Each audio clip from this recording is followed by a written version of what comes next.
Imagine you wake up one morning and your doctor tells you, one of your organs has been quietly hijacking your hormones, rewiring your appetite, stressing your heart, and changing the way nearly every cell in your body behaves.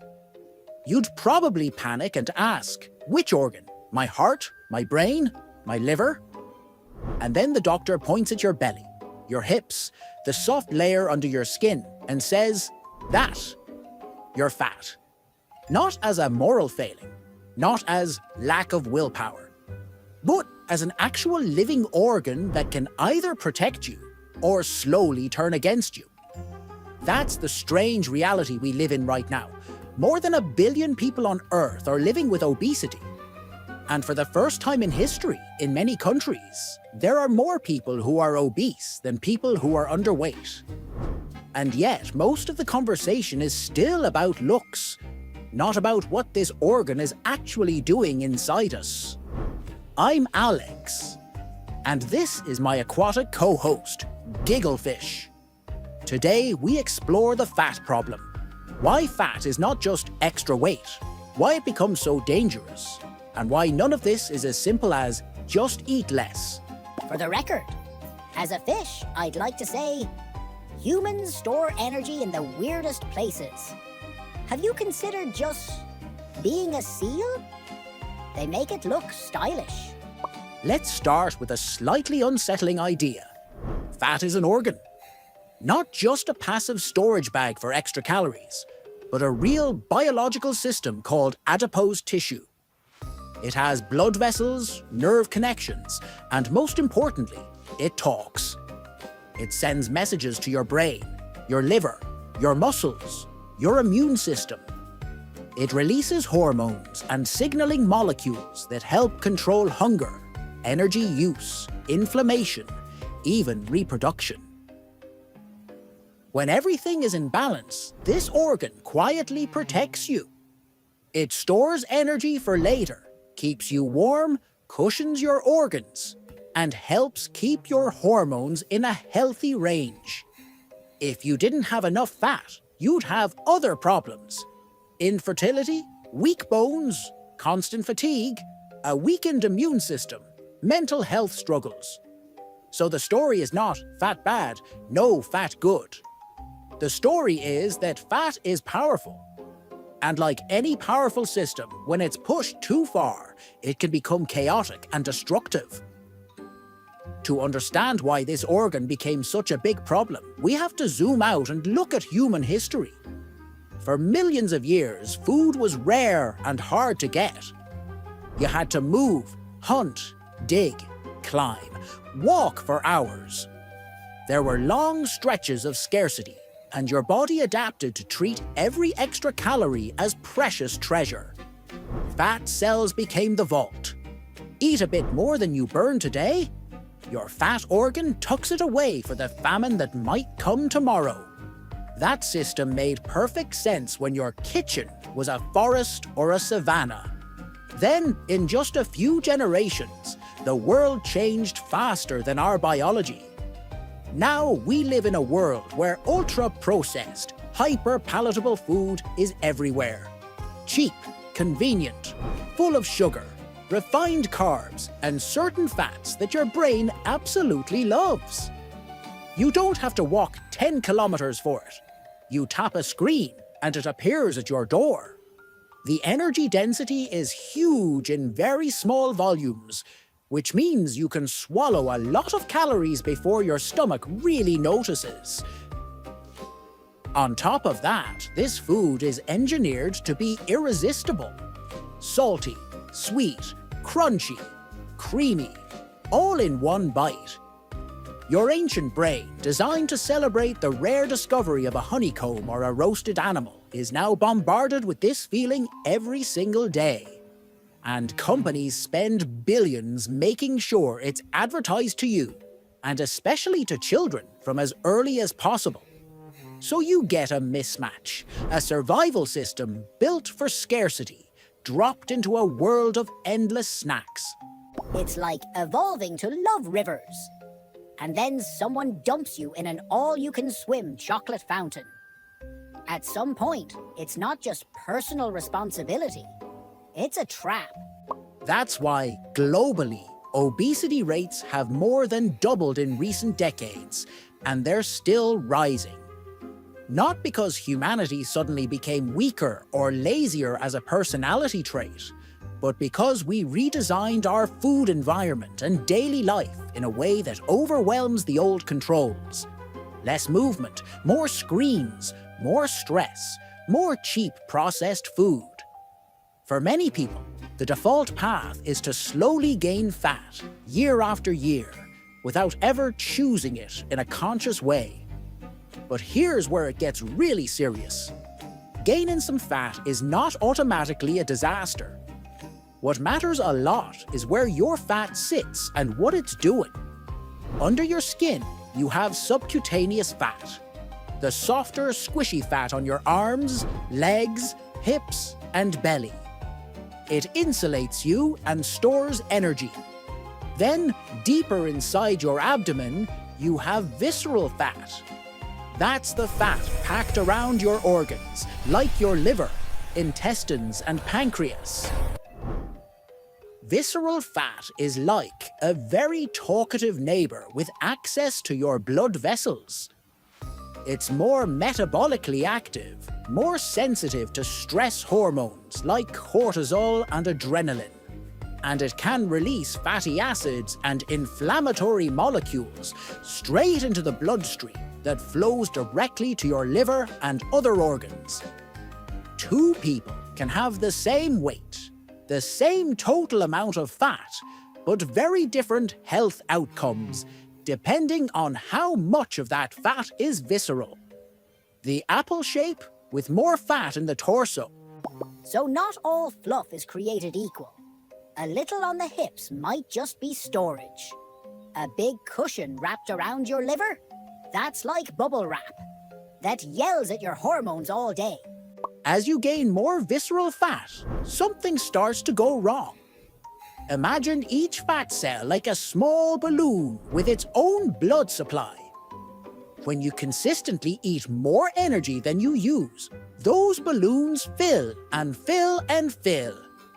At some point, some of them become overstretched. They're too big for their own tiny blood vessels to support. They get less oxygen. They become stressed. Some begin to die. Your body sees this as damage, wounded tissue. So your immune system shows up, sending in cells like macrophages, the cleanup crew. In healthy fat, immune cells are just a small minority. But in obesity, up to a huge portion of the cells in your fat tissue can be immune cells, constantly releasing inflammatory signals, as if your own fat has turned into a slow, smoldering battlefield. This low-grade, chronic inflammation leaks out into the rest of the body. It damages the inner lining of your blood vessels, making them more likely to develop plaques that narrow them. It raises blood pressure. It puts strain on your heart. Over time, this contributes to cardiovascular disease, heart attacks, and strokes, which are some of the leading causes of death in people with obesity. And that's just one side of the story. At the same time, the hormones released by your fat organ begin to go haywire. This is like when a group chat is helpful at first. And then suddenly, there are 500 notifications an hour. Everyone's shouting, nobody listening, and your phone battery is dying. One of those group chat messages is leptin. Leptin is a hormone made by fat cells that basically tells your brain, we have enough stored energy. You don't need to eat more. You can safely burn some. In a normal situation, more fat means more leptin, which should mean less hunger and more willingness to move. But with too much fat, leptin is constantly high. The brain starts to tune it out, becoming leptin resistant. It's like someone screaming, "You're full!" all day, every day, until your brain stops hearing it. That's one reason why many people with obesity feel hungry. even though their bodies technically have plenty of stored energy. At the same time, the inflammatory signals from fat and changes in other hormones make your cells less sensitive to insulin. Insulin is the hormone that tells your cells to open up and take in glucose from your blood, your main fuel. When cells stop responding properly, your pancreas has to shout louder, producing more and more insulin just to keep your blood sugar in a safe range. For years, this can be almost invisible on the surface. You might just feel a bit more tired, a bit hungrier, maybe slowly gaining weight. Inside though, your fat organ, your pancreas, your liver, your muscles and your blood vessels are under constant stress. Eventually, the system breaks. That's when type 2 diabetes officially appears. Blood sugar rises, insulin production can't keep up, and damage spreads to nerves, kidneys, eyes, and more. On average, type 2 diabetes cuts years off people's lives and dramatically increases the risk of heart disease, kidney failure, and other complications. So, fat starts as a savings account, becomes a very noisy roommate, then tries to burn the house down with inflammation and unpaid hormone bills. 10 out of 10 would not recommend. As if that weren't enough, excess fat also shifts sex hormones like estrogen and testosterone in ways that can increase the risk of certain cancers. In women, for example, higher levels of estrogen produced by fat tissue are linked to an increased risk of breast and endometrial cancer. Overall, being overweight or obese is associated with a higher risk of at least 13 types of cancer, and a noticeable share of all cancer cases and cancer deaths in countries like the United States are linked to excess body weight. So when we talk about the fat problem, we're not talking about swimsuit photos or clothing sizes. We're talking about a living organ that, when pushed into overload, can accelerate aging, strain almost every system, and make many serious diseases more likely. But here's the part that is both hopeful and tricky. Fat is not your enemy. Fat is a survival tool trying to operate in a world it was never designed for. The real problem often sits at the intersection of biology, environment, and psychology. Think about a teenager today. They might grow up in a city where safe, walkable spaces are limited. Their school day is spent mostly sitting. After school, homework and screens. Their cheapest food options are often ultra-processed, advertised everywhere, sold in giant portions. Stress from exams, social media, maybe family issues, all push them toward quick comfort. And food is one of the fastest, most legal, most socially accepted ways to feel a little better for a moment. Inside their body, every time they reach for that comfort, the fat organ takes note. More energy coming in. Better store it. Better signal the brain that this feels rewarding. Remember this. The brain starts associating certain foods with relief and safety. That makes them harder to resist next time. Not because the person is weak, but because their learning system is doing its job. Over time, the fat organ grows, visceral fat increases, hormones shift, and the risk of disease slowly climbs, often long before anyone looks extremely overweight from the outside. It's like your brain and your fat sign a secret contract. When life hurts, we eat. And then nobody tells your heart, your pancreas, or your blood vessels that they just got dragged into this deal. In the end, the fat problem isn't really about hating fat. It's about understanding the role this organ plays in our lives and shifting the conversation from shame to science. From how do I look to what is my body going through and how can I support it? We're living in a time when, if trends continue, More than half of adults and a huge number of children could be overweight or obese by 2050.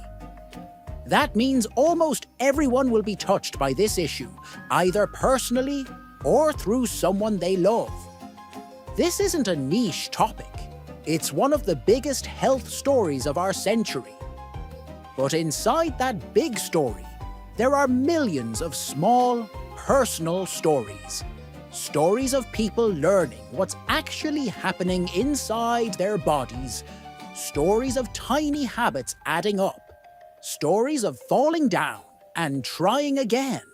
Stories of deciding that health is not about perfection, but about building a kinder, calmer relationship with the organ that has been trying to protect you since the day you were born. And if your brain is telling you it's hopeless, nothing will ever change, remember, brains are great storytellers, but they're not always great at predicting the future. Sometimes they're just dramatic, like me.